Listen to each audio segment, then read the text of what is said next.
Joining me now, Democratic Congressman Ruben Gallego of Arizona, who sits on the Armed Services Committee and has served in the United States Marine Corps in Iraq. Sir, good to have you with us. You have been critical. Good morning.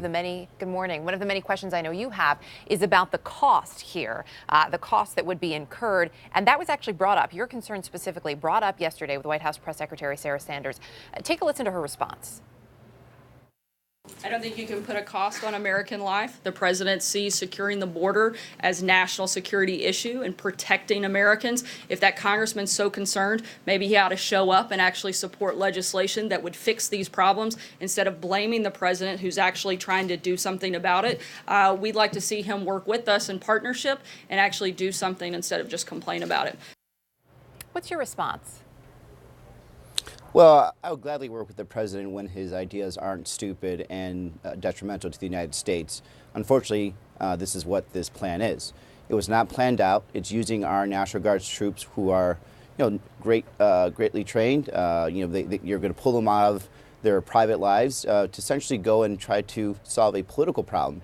This is a failing presidency. Their ideas are failing, so now they're just throwing essentially red meat at their base by, essentially sending troops to the border. Ironically, by the way, if the president had actually worked with Congress and actually had struck a deal with us when it came to the DREAM Act and to other immigration issues, there would have been more assets at the border than he's going to end up doing with these National Guards troops. But this is what happens when you have a failing presidency, a bad administration, in general, just a president just does not know how to lead his country.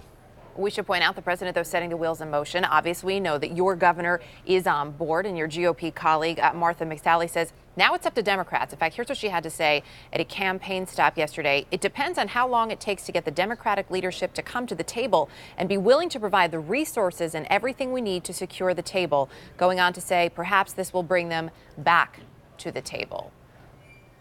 Do you believe it's in your hands now? I wish it was in my hands, but the Republicans are in charge of the House, the Senate, and the presidency. The reason they're having problems in terms of governance is because they don't know how to govern. And for them to kind of deflect onto Democrats what's going on here really shows you, the lack of leadership you have coming from the Republican Party. Look, answer simple questions. How long is this going to take? Where are the funds going to come from? Is it going to come from the Department of Homeland Security? Is it going to come from the Department of Defense? Who's going to pay for this? Is it going to be the states? Is it going to be the federal government? These National Guardsmen aren't even going to have arresting power. They're not even going to be able to hold weapons, but we're going to put them out in the desert and basically make them stand around just for political shows so these politicians can say they're doing something. Which is utterly ridiculous considering that some of these areas haven't even had a homicide in years. There are counties in Arizona, for example, some of them that actually were in McSally's area, they have not seen one homicide in almost 5 years. But yet we're going to send these National Guard troops down there and waste human time, resources, and money, basically because Donald Trump wants to boost his numbers. And of course, then you also have Republican members of Congress and governors that are afraid to actually stand up to Donald Trump and actually try to speak sanity to that man. Well, we know that your governor has said he's voicing his support for it. One thing I found interesting, though, in a statement from his spokesperson was that it sort of downplayed the impact here on potential illegal immigration and was talking more about stopping drug cartels. Is that more of a concern, you believe, in the state of Arizona?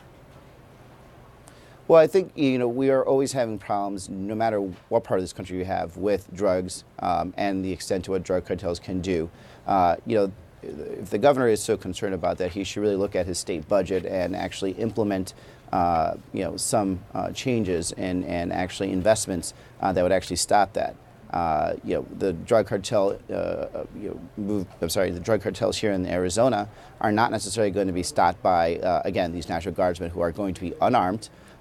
Largely, at this point, we don't know what exactly they'll be doing. And we don't know to what extent and how long they'll be in Arizona or other parts of this country. So these are all great ideas if they were actually planned out. But again, this president doesn't plan out anything, doesn't coordinate, and essentially is using, again, our troops as a political ploy so he can, again, boost his numbers with his base voters. Representative Ruben Gallego, I appreciate you joining us this morning. Thank you.